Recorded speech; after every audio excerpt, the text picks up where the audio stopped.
जय जिजाऊ, जय शिवराय, दंडक प्रणाम सगळ्यांना. तर आम्ही जात आहोत बाहेर. आता आम्ही जाऊ आणि तुम्ही घरी राहणार, असं कसं होणार? म्हणून आम्ही तुम्हाला आमच्यासोबत घेऊन जात आहोत. आता कुठे जातो आहोत हे तुम्हाला व्हिडिओमध्ये पुढे कळेल, म्हणून व्हिडिओ शेवटपर्यंत नक्की बघा. आणि व्हिडिओ आवडला तर लाईक, शेअर आणि कमेंट करायला विसरू नका. वगैरे लावू ना, कारण की त्यांना हे काम चांगलं जमतं. आणि म्हटलं चला आपण स्कार्फ वगैरे बांधू. आता हे स्कार्फचंही काय झालेलं आहे माहीत नाही का, वरची दोरी कुबडी झालेली आहे म्हणून एका कपाळावरती ना व्यवस्थित बसत सुद्धा नाही. पण म्हटलं चालेल ठीक आहे, तेवढीच धूळ वगैरे जाणार आणि चेहराही काळा पडतो. मला त्याची सवय नाही बांधायची, मला तर श्वासच घेता येत नाही असं काहीतरी बांधल्यानंतर. पण बरं आहे म्हटलं चला. आता यांची नाटकंही चालू असतात. आपण जेव्हा घराच्या बाहेर निघतो ना तेव्हा नाटकंही चालू असतात. आता माझ्या लहान बाळाचं म्हणणं होतं मी येत नाही, गाडीवरून पडून जाऊ आपण असं तसं, कारण की 1-2 वेळाच असं झालेलं आहे ना की त्या गाडीवरून तो पडलेला आहे. तर त्या दिवसची भीतीच वाटलेली आहे की मला जायचंच नाही आहे असं तसं. म्हणून म्हटलं चल बाबा तसं काही होणार नाही, चल मी पण आहे सोबत. आणि काय झालं नाही, 4-4 जण गाडीवर बसलं जात नाही, मग त्याला जास्त भीती वाटते. म्हटलं हळूहळू घेऊ, कारण की लेकरांना ना घरात कोंडून ठेवलं की मग त्यांचा बोरिंग दिवस जातो. म्हणून मस्त रस्त्याने येत होतो, मस्त सूर्याचं दर्शन झालं. आता हे निसर्गरम्य वातावरण बघण्यासाठी येणं नशीबच लागतं बरं का. म्हटलं चला संध्याकाळच्या वेळेस हा सूर्य दिसणं म्हणजे खूप छान. आणि मनालाही मन पटकन मोबाईलमध्ये कॅप्चर करून घेतलं मी. नंतर आलो मंदिरामध्ये. आता ही मंदिराची पुढची बाजू आहे. तर हे मस्त मंदिर आमच्या मुक्ताईचं आहे. हे मी खूप व्हिडिओमध्ये दाखवलेलं आहे, पण एवढं दाखवण्याचा मी प्रयत्न केलेला नव्हता. म्हणजे असे शॉर्ट्स व्हिडिओमध्ये एवढं दिसतही नाही व्यवस्थित. आता हे जे कानेकोपरे एवढे तर आपण दाखवू शकत नाही त्या गोष्टीमध्ये. आता ही मंदिराची पाठची मागची बाजू जिथं आम्ही जातोय तिकडे, आणि तिकडे नदीसुद्धा आहे. आता पुढच्या बाजूने न जाण्याचं कारण म्हटलं माझे पोरांना नदी बघायची असते, म्हणून आम्ही नदीकडून आलो तिकडनं. आता इकडे गार्डन आहे. आता यांना हे झाल्यानंतर गार्डनमध्ये सुद्धा आणायचं आहे खेळल्यानंतर. तर ही आहे आमच्या गावची मस्त अशी नदी, बघू शकते. चकाचक झाली आता. खाली नको जायचं, खाली नाही जायचं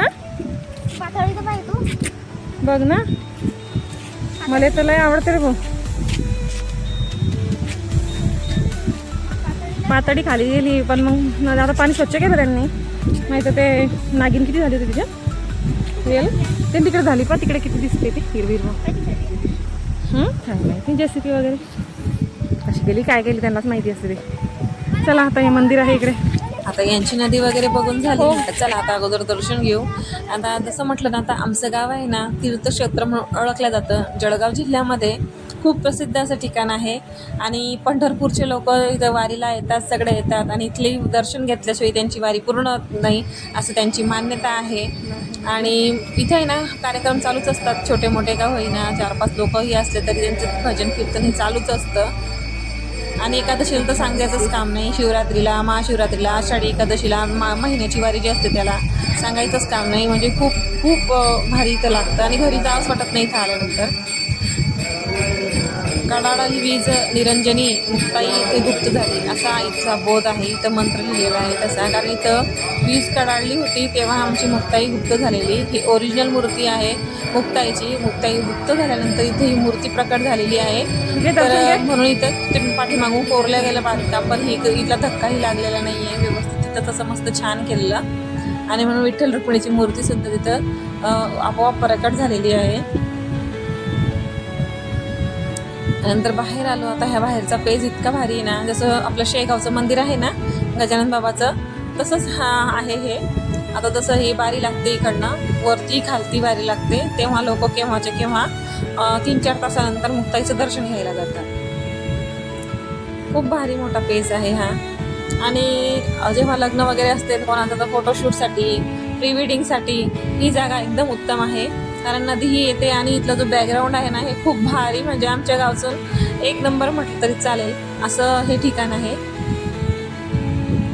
आणि मी मागे फोटो जर काही काढायचा असला ना तर मी इथंच येते. मला तर खूप आवडतं इथं फोटो वगैरे काढायला, कारण की खूप छान पेज आहे आणि दिसायलाही खूप भारी वाटतं. म्हणून इथं फोटो काढायला. आता इथं काय होणार आहे माहिती, काही जागा सोडली इथं मस्त करंजा करणारे ते पाणी वगैरे उडतं ना रंगीत वगैरे, शेगावला आहे तसं करण्यासाठी जागा केलेली आहे. अजून खूप काही काम बाकी आहे मंदिराचं. आता इथं ही जागा होती मस्त अशी, इथं नदी दिसते. आता यांचं चालू होतं मला बघायचं म्हणून याला आवडत होते. आता माझा लहान मोठा तरी एवढंच नाही आगाऊ, पण लहान तरी इतका आगाऊ आहे ना की भयान. आता इथून तो बघत होता कुठे जायचं, म्हटलं बाबा पडशील खाली, इकडे होऊन जा. आता हे बघितल्यानंतर त्यांना आणलं गार्डनमध्ये. म्हटलं चला आता थोडा वेळ लेकरांना इथंही खेळू देऊ. आता मी थोडा वेळ बसले, कारण की फिरून फिरूनही खूप दम लागून जातो. आणि त्यांना तिकडे पाठवलं होतं, चला तुम्ही खेळा, तोपर्यंत मी थोडा वेळ बसते. आणि तहानही खूप लागली होती. बरं झालं पाण्याची बाटली वगैरे आणलेली होती सोबत. आता हे खेळलं झाल्यानंतर ना आम्ही डायरेक्ट दुकानात जायचं होतं. मला ब्लाऊज वगैरे पीस काही बघायचे होते, ते घ्यायचे होते. आणि थोडंसं म्हटलं चला आईस्क्रीम वगैरे काय आहे ते पण घेऊन घेऊ सोबत, कारण की लेकरं इथून थकून गेल्यावरती ना त्यांना थंड लागतं. आणि उन्हामुळे तर त्यांना थंड म्हणजे त्यांनाच काय म्हणा, आपल्यालाही लागतं. नंतर जे ब्लाऊज पीस होते ते घेतले. आणि येता आहे ना आम्हाला खूप उशीर झाला. आता त्या दोघांनाही ना गाडीवरती मी पाठवून दिलं होतं. आणि आम्ही पैदल चाललो होतो, कारण की त्याला गाडीवरती बसायची खूप भीती वाटत होती लहान्याला. म्हटलं चल बाबा. नंतर घरी आल्यानंतर मस्त आईस्क्रीम घेतली. बाय.